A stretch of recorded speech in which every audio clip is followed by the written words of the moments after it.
साला पुत्र किसे दे ना मरण अल्लाह रहम करे। ते मुड़े जो के ना मरण। मेरा घर ही वेला हो गया, मेरी रौनक ही खत्म हो गई। ते मां प्यो जरी को ना आवाज साह दा भी होना ते भज के निकलना, अम्मी तू तेन तेरी तबीयत तो सही है, अबू तेरी तबीयत तो सही है। आ गड्डी रखी बेनसीब गड्डी दे उत्ते गत लेना, गत के रात दे वेखनी को ना बचा के अस्पताल च ले जाना। पुलिस ने हमें इन्फॉर्मेशन दी कि आपके घर में कातिल है। अभी मकतूल की वालदा हमारे साथ मौजूद हैं, उनसे हम बात करते हैं। माँ जी, सब तो पहला बड़ा अफसोस है, अल्लाह ताला तुहानू हिम्मत दे, सबर दे। कहना सौखा है, करना बहुत औखा है। अपने बेटे दे नाल जिहड़ा जुल्म होया उस हवाले नाल की कहोगे? बेटा मैं की करा, मेरे हौसले ही बेटे दे बारे दसो तुसी थोड़ा। रोज़ा छड़ के ते 10 मिनट कंप्यूटर ते बैठा है, बह के ओनू तैयार करके ओदे रब ते आ सुकदियों ते ओदे रब ते करदी रही ब्याह, रोटी खांदा पिया, मैं घरू कढदी पईयां। ये जेड़ा ओ कातल आ ना, वो कुटीजा है ते गल्लां कीतियां, सानू कोई इलम नहीं किसे गल दा। 5 साल रही है इस घर च ते तुहानू कदी उन्हें अंदाजा नहीं होता कि ओदे दिल च की है? अंदाजा नहीं सानू होया, जरी अंदाजा नहीं होया। आखिरी दम तक भी रोटी ओनू खवाई सू, इक्के बर्तन दे विच खांदे आण ते कोई सानू लीक ही गल नहीं हुई। ये उस मरीजा कुटीजे ये गल्लां जेड़ियां ने उस कीतियां ने ते इथों ओनू कढिया सू, कढ के मेरे पोतरा जेड़ा जोड़ी दे विच आ, मैं इत्थे असी इस कमरे च बैठे ते इहदे सौंदे आन, साडा आ कमरा इत्थे सुते हैं, असी बैठे हैं ते तुईद लैके स्कूटर निकलिया। अगू प्यो सद मारदा रहा सू, किदे जाऊं मैं, किदे जाऊं मैं, किदे जाऊं।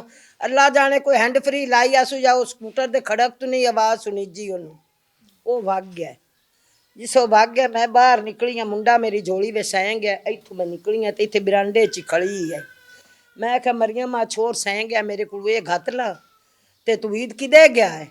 आंधी ओ के बच्चों के पेपर खत्म हो गए हैं तो पेपर लैन गया मंडी। तो मैं आख्या अद्धी राती लवन की केड़ी लोड़ है, इत्थों दुकान तू त्राए मंगा लवी दे, सुबह जाके मंडियों ले ले भी दे पेपर। आंधी नहीं, उस आख्या मैनू होर भी कोई काम है उत्थे। तो कुछ तकरीबन अद्धा घंटा हो गया उसी के, एडा अंदाजा मेरे दिमाग नू भी नहीं। एक बारी भज के साडे ले आईए, नी आंटी आंदे तू इदा पीढ़ी वाले को एक्सीडेंट हो गया है। नस के ਤੁਹਾਡੀ ਨੋ ਹੀ ਆਈ ਹੈ ਤੁਹਾਡੇ नो ਕੋਲ? ही आई सिर खुद ओनू उस फोन कर लिया ਉਸ ਮੁੰਡੇ ਨੇ? भी आ मैं हुण खत्म कीती जाना। ਹਾਂ। नी आंटी ओ तू इध नू तां ने पीढ़ी वाले को एक्सीडेंट हो गया, खूनो खून हो गया, बोलदे ही नहीं। आया तू तो मैनू प्यानी है भी वार बटन गया है, तो वार बटन नू तां बग्याड़ी वाला राह लगदा है या इदू सड्डे कोटल नू लगदा है पीढ़ी वाले ले किदे भाग गया। आखे मैनू तो पता ही नहीं भी पीढ़ी वाले ले किदे भाग गया। वो इन्ने सारे कपड़े वो बन बुन के तो ओनू दिते आसू भी जा पीढ़ी वाले उत्थे मेरे पेकियां दा ड्राइवर आउणा ही, ओनू फदा जा ओनू आखसू भी मैं घरू काट छड्डी। वो नहर दे उत्ते ही बैठा आ, उथों ही स्कूटर वेख के ते मंगर ला लियाउंदे। अगा 4-5 किल्लियां ते तो जाके फैर मारे मंगरू इंज बह के या कातल ही आंदा भी मंगरू इंज बह के वेख्या सू ते वेख के ते मुड़ अगा मैनू राह देवन लग पिया।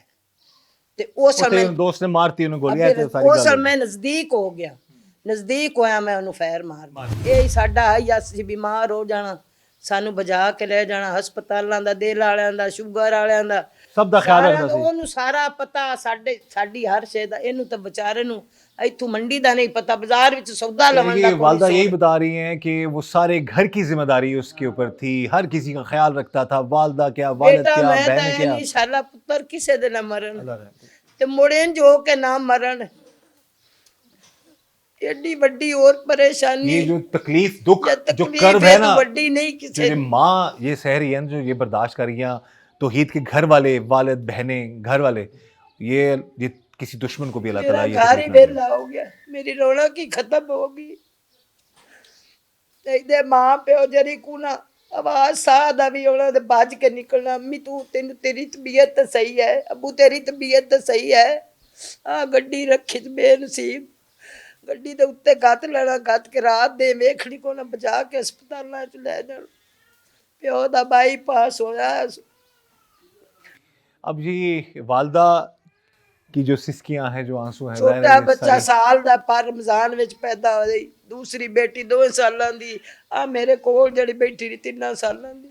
अब यहाँ पर ये एक चीज बड़ी तकलीफ दे है उस औरत ने उसके बच्चों के बाप को तो कत्ल करवा दिया, अब उन मासूम बच्चों की, जाहिर है ये माँ थी और बच्चों के सर से माँ और बाप दोनों का साया जो है वो छिन गया है।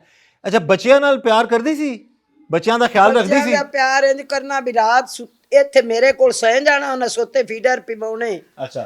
ਉੱਥੇ ਮਾਂ ਪਿਓ ਵਾਲੇ ਕਮਰੇ ਵਿੱਚ ਮੈਂ ਗਤਨੇ ਚ ਗੱਤ ਕੇ ਸਵੇਰ ਉਹਨਾਂ ਉਠੀ ਬਣਾ, ਉਹਨਾਂ ਸੁੱਤਿਆ ਰਹਿਣਾ, ਉਹਨਾਂ ਦਰਵਾਜ਼ਾ ਲਾਉਣਾ ਚਾ, ਉਹਨਾਂ ਬੱਚਾ ਰੇੜ ਕਿਸ਼ੋ ਦਾ ਮੇਰੇ ਕੋਲ ਆਪੇ ਹੀ ਮੰਗਰੇ ਕਿਚਨ ਵਿੱਚ ਵਗ ਜਾਣਾ। ਉੱਥੇ ਯਾਨੀ ਕਿ ਬੱਚਿਆਂ ਦਾ ਜ਼ਿਆਦਾ ਤੁਹਾਡੇ ਨਾਲ ਹੀ ਸੀ ਪਿਆਰ? ਪਰ ਸੇ ਜ਼ਿਆਦਾ ਮੇਰੇ ਨਾਲ ਪਿਆਰ ਤੁਹਾਡੇ ਨਾਲ। ਹਾਂ, ਉਸ ਆਪਣੇ ਬੱਚਿਆਂ ਨੂੰ 10 ਦਿਨ नहीं ਆਪਣਾ ਦੁੱਧ ਪਿਵਾਇਆ, लाव्या दूधां ते। यानी कि वो अपने बच्चों से भी उसका कोई इतना खास उसको प्यार नहीं था।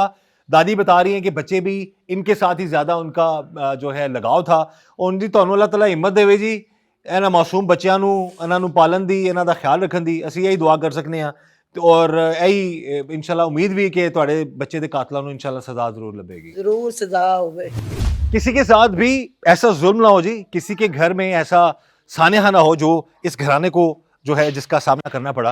एक 31 साल शख्स बड़ी बेरहमी से मारा जाता है और इब्तदाई तौर पर तो ये एक अंधा कत्ल था, किसी को अंदाज़ा नहीं था, लेकिन बाद में जब हक़ाइक़ सामने आते हैं तो पता चलता है कि मुबैना तौर पर उसकी बीवी ही जो है वो मनसूबा साज थी और उसी ने ही उसके दोस्त के हाथों, आशना के हाथों अपने शोहर को कत्ल करवा दिया। मकतूल के भाई हमारे साथ मौजूद हैं, उनसे हम बात करते हैं इनके भाई के हवाले से भी और सारे मामले के हवाले से भी। सबसे पहले तो भाई बड़ा अफसोस है, हमें अल्लाह ताला आप लोगों को हिम्मत दे, सब्र दे। अच्छा ये बताइएगा कि आप क्योंकि जॉइंट फैमिली सिस्टम है आपका, तो घर में कभी आपको इन 5 सालों में अंदाज़ा हुआ हो कि कोई भाभी आपकी इस हद तक जा सकती है कि कत्ल ही करवा दे आपके भाई जी को? नहीं, बिल्कुल ऐसे आज तक अंदाज़ा भी नहीं हुआ और ऐसे उन्होंने कुछ बात भी नहीं छोड़े कि हम इस स्टेज पर पहुँचे, उन पर शक हो या ऐसे मामला कभी हो सकते हैं। उन्होंने अपने जो हस्बैंड थे उनके साथ भी अपना रवैया ऐसे ही रखा हुआ था जैसे बिल्कुल एक मियाँ बीवी के दरमियान मरासम होते हैं, और उन्हें भी ऐसे अंधे एतमाद मिलाकर उन्होंने सारा मामला किया उनके साथ। अपने भाई के हवाले से बताइएगा, घर में उन लोगों का, आप लोगों के साथ, फैमिली मेम्बर्स के साथ रवैया कैसा था? बहुत ही शानदार और नफीस किस्म के आदमी थे, यानी कि मेरे साथ भाई कम और दोस्तों वाला रिश्ता ज़्यादा था। दुनिया के मामलात होते हैं या जो भी उनके जो दोस्त हैं, जो मेरे दोस्त हैं, एक दूसरे से तक जॉइंट थे, यानी कि एक दूसरे के साथ प्यार मोहब्बत वाली चीज़ें भी शेयर कर लेनी, एक दूसरे लड़ झगड़ भी लेना, लेकिन ना इंतहा दर्जे का प्यार था। एक दूसरे के दोस्त भी साझे थे और यानी कि इंतहा दर्जे का प्यार था।